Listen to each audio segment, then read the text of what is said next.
133 stores in Canada, never made any money. That's very important. Opened up almost all of them at once.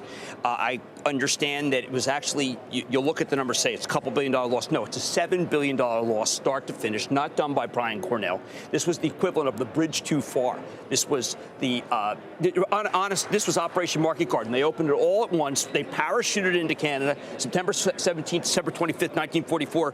The whole operation wiped out. I want to sense. stop you for 1 second, because Why? I think sometimes in our dialogue, our reporting can get lost in the shuffle. You mentioned a number right now that I don't think I've heard. Nobody has that. $7 billion. No. I would assume is a I've done a lot of work on your this. reporting.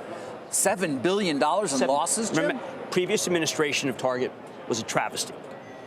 The idea, Nordstrom's, if you go in their conference call, they're talking about how they opened one store this year in Calgary, and they're very worried that they may open $7 million with just 133 stores. You can't open that many stores. The infrastructure to open them, you like flick a switch? No, they built stores everywhere, and they took existing stores and they made them into. This was one.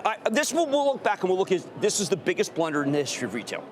And Cornell has guts. There's some other good ones. What, Federated Allied? Well, you're putting in Ron Johnson as a CEO. This may top that. But that said, all right, so no, $7 billion. That was the biggest blunder. Your number, $7 billion in losses from your reporting. So $2 billion that ends, I would assume.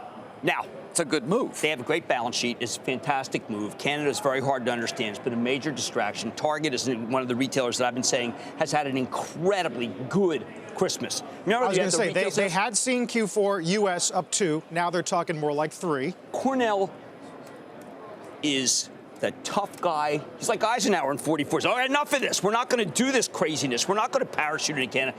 This is a very tough business decision by a very tough businessman who is going to make Target into what we remember Target being. This is great growth.